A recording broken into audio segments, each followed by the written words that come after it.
batismo, que se esboroa, esboroa a gente colocou lá para facilitar converter em pó, que vai se converter em pó. Cada dia leva consigo alguns destroços. Tudo dele acabará com a geração que se vai, e a geração nova erguerá um novo edifício, que as gerações seguintes consolidarão e completarão. Vai terminar de um dia para o outro? Não. Possivelmente um milênio, para que tudo esteja organizado. Porque nós sabemos que para Deus 1000 anos é como um dia, e um dia como 1000 anos. Então 1000 anos, lembra que Jesus falou assim, no terceiro dia, nós estamos entrando no terceiro dia, não estamos? 1000, 2000, terceiro dia. No terceiro dia, 1000 anos é como um dia. Então nesses 1000 anos, nesse terceiro dia, estamos renascendo, ressuscitando para a vida. Estávamos adormecidos. 2000 anos adormecidos. E então vai acabar o mundo? O que vai acontecer? Nós percebemos hoje na mídia, nos jornais, quantas pessoas que nós tínhamos lá como pessoas idôneas, evangelizadas, e que de repente surge na mídia, vem à tona uma situação que ela guardava as 7 chaves. Então agora é um momento assim que tudo que está no íntimo se revela. Cada um estará revelando o que traz no seu íntimo. Então que nós possamos trabalhar o nosso íntimo para que ele possa revelar sempre coisas boas e coisas melhores. Que nós possamos estar sempre numa condição tranquila, como nos diz lá o São Francisco de Assis. Sejamos instrumentos. Vamos finalizar, que já estamos terminando, tá? Olha o que Jesus nos solicita para esses momentos agora. Muito tranquilo, todos nós sabemos o que nós precisamos fazer. É essa situação aqui, ó, bem-aventurados os humildes, dizendo que nós precisamos ser humildes. Bem-aventurados os que choram, porque aquele que está chorando, está passando por alguma provação, ele está resgatando, ele está liquidando um débito, talvez até alguma doença. Nós falamos aqui outro dia, eu acredito que foi aqui, a gente faz alguns estudos por aí, eu não sei se eu falei aqui, se falei em outro lugar, mas eu acredito que quando a doença está no corpo físico, na parte externa do nosso corpo, ela já está no último estágio. Porque primeiro está na mente, no espírito, no ser imortal, no perispírito. Mas quando está no corpo físico, é o último estágio, concorda? Porque já está finalizando. O nosso corpo é um vaso importantíssimo. Quando nós cometemos algum crime, algum equívoco, alguma ação negativa, é como se tirasse uma fotografia e vai ficando aquele arquivo de ações difíceis que nós fizemos no passado. E quando nós chegamos no mundo espiritual após o desencarne, os espíritos nos mostram aquele arquivo, olha, tem essa falha, essa, aquela outra. Então nós falamos com eles, por favor, como é que eu faço para resolver tanta pendência? Aí eles nos dizem assim, olha, precisamos colocar você em um vaso. Esse vaso, ele funciona como se fosse aquele mata-borrão, né? Quem conhece mata-borrão aí? Que tinha uma caneta tinteira, você colocava lá um excesso de tinta, e tinha esse mata-borrão que sugava o excesso. Então o nosso corpo físico vai funcionar como aquela esponja, aquele mata-borrão, vai sugar o excesso, os equívocos, os erros do nosso passado. Então colocar-nos nesse vaso sagrado é o nosso corpo físico. Retornarmos aqui para que esse corpo ele possa puxar as impurezas do espírito e do perispírito para fora. Então quando ele já está no corpo físico, já é o último estágio. E nesse momento, às vezes, nós estamos chorando. E está falando lá. Mas por que ele está falando felizes os que estão chorando? Porque estão quitando, estão se libertando, estão melhorando, estão resgatando, estão pagando e estão ficando livres. Não é assim? Nós podemos também pensar por esse lado. É claro que ali tem um monte de situação. Bem-aventurados os mansos. Se eu estou em casa, aquele rebelde, aquele revoltado, vou começar a mudar hoje. Vou olhar para minha esposa, aquela guerreira do lar, aquela companheira que é enfermeira, que é médica, que é psicóloga, que é professora, que é orientadora. Vamos começar a olhar para ela com outros olhos. E que de vez em quando é babá, ela é a secretária do lar, é quem faz tudo. E a gente chega em casa e diz assim, estou cansado.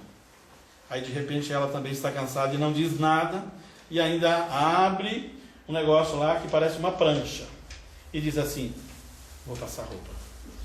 E aí a gente faz assim: estou cansado, finge que está muito difícil, nem olho para aquela prancha de roupa.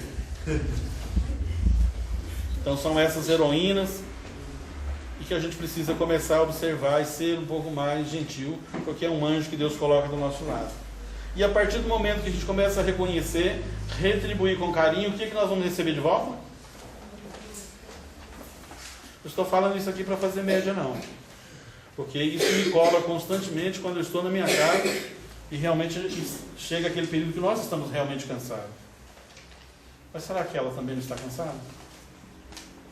Às vezes a companheira chega, não tem medidas. Será que também não poderia ser um pouquinho mais flexível, mais maleável? Eu seria feliz naquele dia, e nos outros, e nos outros. E a minha vida se tornaria um paraíso. Mas eu crio uma situação, e eu não quero dar o braço a torcer. Eu não quero perder jamais nessa batalha, eu quero ganhar essa batalha. Mas com certeza está perdendo a guerra. E às vezes é muito importante você perder numa batalhazinha e ganhar toda a guerra. O companheiro que estava indo no trânsito, indo à procura de um amigo, e a companheira diz: não, é aqui que vira. Virou o carro, uma rua sem saída. Meu amor, você sabia que aqui era uma rua sem saída? Sim. Por que você não me falou? Porque a gente ia discutir e nós íamos perder a noite. E eu não queria perder a noite, então eu fui com você. Cheguei até lá, a gente viu que era uma rua sem saída, viramos e fomos embora em paz. Olha que bênção.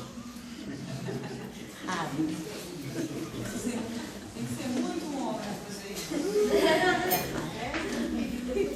Esse é o nosso desafio, que nós possamos então, olha lá, ser um pouco mais mansos. Isso vai trazer benefício para todos nós, e porque os mansos herdarão a terra, nós vamos conseguir resolver nossos conflitos. A gente às vezes quer lá: eu não vou fazer isso não. Perde aquele momento, perde a alegria da semana, do mês, até mesmo de um relacionamento. Aí na outra reencarnação: eu não quero casar com ela não. Com quem que a gente vai casar? É com ela mesmo. Volta de novo: não deu certo, vamos voltar aí. Então olha, bem-aventurados os misericordiosos, bem-aventurados os limpos de coração. Essa parte em que a gente precisa pensar muito: pacificadores. Ser pacífico é uma coisa, ser pacificador é outra coisa. Lá no meio que nós trabalhamos, a gente é pacífico ou é pacificador? Eu faço parte da solução ou eu faço parte do problema? Se eu faço parte do problema, eu sou problema. E se eu faço parte da solução, então eu faço parte. Não tenho nada a ver com o problema, não é assim? Se você está numa empresa e você é parte do problema, você é problema. Mas se você está numa empresa, por mais problema que ela tenha, você se propõe a ajudá-la a unir, você conseguirá ajudá-los e todos conseguirão com êxito nessa proposta. Trabalho de equipe. Bem-aventurados que são perseguidos. Quantos aí falam: você é espírita, você vai lá? E a gente às vezes tem até vergonha de dizer que a gente vai lá. Vai lá aonde? Onde que você vai mesmo? Eu vou lá. Você vai lá também? Nós vamos lá hoje. Não começa aí já um pouquinho de preconceito de dizer: não, eu vou lá à casa espírita. Você quer ir lá hoje, a reunião às 20 horas. Porque às vezes nós mesmos temos preconceito de ser espírita. Um companheiro chegou outro dia na minha casa, testemunha de Jeová, a gente tem muita amizade. Eles chegam lá em casa, eles duram pouco tempo, umas 4, 5 horas. E a minha esposa fala assim: mas quando eles chegam, você não deixa eu arrumar a casa. Mas a gente fica conversando, né? E é importante que a gente tenha essa amizade com eles e começamos a entender esse processo e conversar mesmo, né?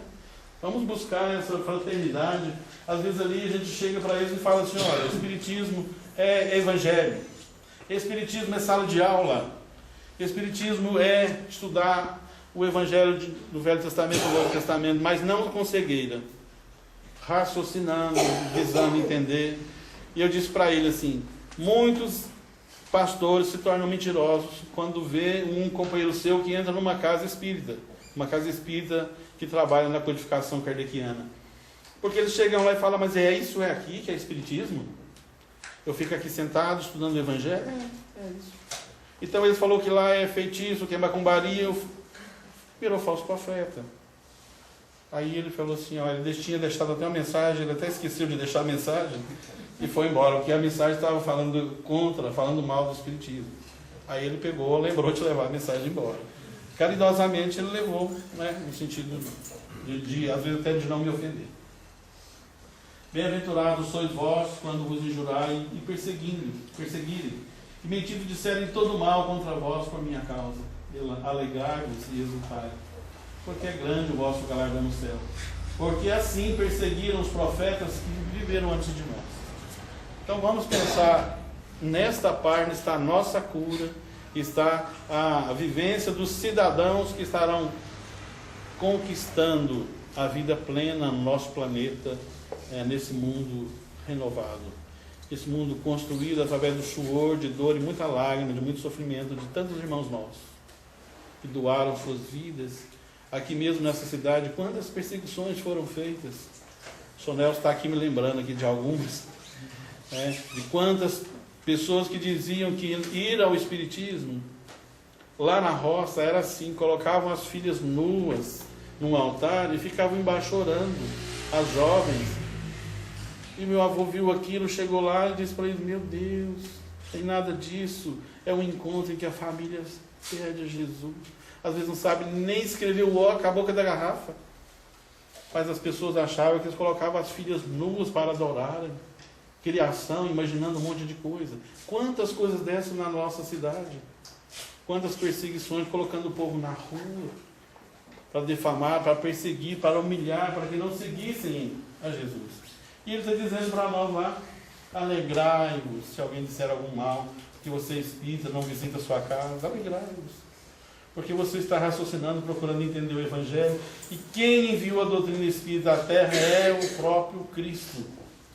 O Espírito de verdade, uma equipe, uma pleide de espíritos, coordenada por Jesus, que enviou à Terra para dizer para nós, ninguém morre. Eixo central da doutrina do Cristo, vida futura, imortalidade da alma. Ele passou a crucificação para mostrar que ninguém morre. Então ali ele matou a morte. O seu ente querido que partiu para o outro lado, ele não morreu. Ele deixou o corpo físico. Acho que tem mais uma tela aí. Então a mensagem final. A ascensão da Terra na hierarquia dos mundos depende essencialmente da elevação moral de seus habitantes. Portanto, é grande nossa responsabilidade, a nossa, que estamos aqui hoje tomando consciência, nesse processo de transformação do planeta para um mundo de regeneração, onde a prevalência do bem sobre o mal atrairá para a Terra os bons espíritos, afastando delas o mal. Então quem vai mudar isso? Somos nós. Se nós não mudarmos, a Terra não mudará. Se eu não entender, e não modificar, e não melhorar, a Terra vai demorar um pouco mais. Se nós entendermos esse processo, por mais que o outro não muda, mude você. Nós somos responsáveis cada um por si mesmo. Se eu conseguir mudar um pouquinho, melhorar um pouquinho, conseguir perceber o anjo de guarda que eu tenho do meu lado, o amigo, o companheiro que me auxilia, o chefe do trabalho, aquele chefe chato, talvez é o seu personal trainer, dizer, vamos José. Ele é o melhor amigo. Quanto mais chato, melhor. Porque aí é um personal trainer especializado na arte de treinar. Vocês vão me bater depois se você falar disso não, né? Mas essa é a verdade. Olha o que ele está falando para a gente. A responsabilidade é a grande nossa responsabilidade nesse processo de transformação. É grande. Então, se nós, com o trabalho na casa espírita, quantas pessoas já saíram do crime, já saíram do alcoolismo, já saíram de tantas situações conflituosas? Quantas pessoas que, às vezes, no apoio fraterno que a gente está fazendo, outro dia lá em Piri mesmo, um rapaz que estava divorciando, pensando em assassinar a sua companheira ou a ex-companheira e depois se matar. Então, se a gente consegue, num apoio fraterno desse, movê-lo dessa situação, não é um êxito que nós estamos fazendo, não é um bem-estar que já estamos promovendo. E que sabemos que tem o seu empecilho, sua dificuldade, mas devemos tentar. Olha aí, onde nós vamos buscar a nossa energia, a nossa força. Vocês conhecem esse arquipélago aí, não conhece? Foi o Gabriel, né? Estava lá com o Daniel, voando. E aqui está a nossa receita de bolo, que Jesus é quem deixou. Um novo mandamento eu vos dou, que vos ameis uns aos outros como eu vos amei. Resume tudo. Porque nós temos lá 2 mandamentos: amar a Deus sobre todas as coisas, amar ao próximo como a si mesmo. Aqui ele está dizendo para nós: amei-vos uns aos outros. Aí tem uma palavrinha aqui, ó, como eu. Muda alguma coisa? Eu amo com o meu amor, como eu entendo, com o meu sentimento, mas amar como Cristo amou é um desafio. É o ideal. É o nosso teto de objetividade. Não é? Então a gente fica assim, Jesus pediu que nós nos ameis, que nós nos amássemos, não que nós nos amassemos. Né? Vamos nos amar então. Acho que passa para nós, acho que tá bom. Obrigado pela atenção. Antes de nós encerrarmos, eu gostaria de lembrar aqui uma fala importante de uma companheira que nos diz assim: determinado um dia, um médico chegar em casa cansado, suas atividades, que imagina, o médico deve ser fácil. Tem um médico aqui? Não, né? O médico chega em casa das suas atividades, já cansado, acidentes, pessoas morrendo, pessoas acidentadas, pessoas com todos os tipos de problemas. Aí quando ele chega em casa, acabou de entrar para dentro de casa, uma ligação: doutor, ó, chegou aqui um paciente assim, assim, assim. Teria como o senhor vir aqui numa emergência? Aí ele pergunta assim: vai pagar ou pelo SUS? Ou pelo SUS? Não, vou poder ter. Doutor, foi descansar. E aquele paciente veio a falecer, veio a óbito. Só que depois ele veio a saber. Porque um acidente, não veio um documento, às vezes não deu tempo de ver quem era. Era o seu próprio filho que estava acidentado. Então, assim, diante de cada situação, às vezes a gente pensa que, estou cansado, problema do outro. De repente eu posso fazer alguma coisa. De repente eu posso ser útil, eu posso doar um pouquinho mais. Eu posso, nesse momento, estar me colocando como ovelha. E não importa se vai pagar ou não. O doutor Bezerra de Menezes sempre falava assim: o médico não tem direito de terminar uma refeição e perguntar se é longe ou perto. Imagina se ele conhecesse esse ensinamento. Mesmo cansado, mesmo naquele instante, ele teria exausto talvez, mas buscado auxiliar, mesmo ligar para um amigo: olha, por favor, você pode... mas eu não conheço. Mas não é meu irmão? Não é meu familiar? Não somos todos filhos de Deus? Então fica aí para a gente mais uma reflexão a respeito. Será que eu não posso fazer um pouquinho mais? Que Jesus nos abençoe. Eu agradeço muito a oportunidade.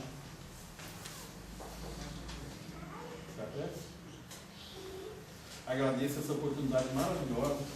Espero ter sido aí um amigo que não só ocupou os ouvidos, mas que possa ter ficado uma mensagem, uma reflexão, um pensamento de que eu posso fazer algo diferente, posso pensar diferente, eu posso agir diferente, eu posso ser um instrumento melhor a partir de hoje. Então, como nós começamos aqui pedindo aos irmãos franciscanos, ao irmão Frei, que sempre nos assiste, nos auxilia, pedimos o seu amparo, a sua assistência, que estivesse conosco nesse trabalho, nesse encontro aqui em São Roque, que Ele possa trazer para nós a reflexão da noite, trazer as bênçãos nas águas, trazer um passo para cada um de nós que veio aqui buscar esse plenitivo, esse tratamento. Que você possa mentalizar Jesus à sua frente, possa mentalizar Jesus falando ao seu coração.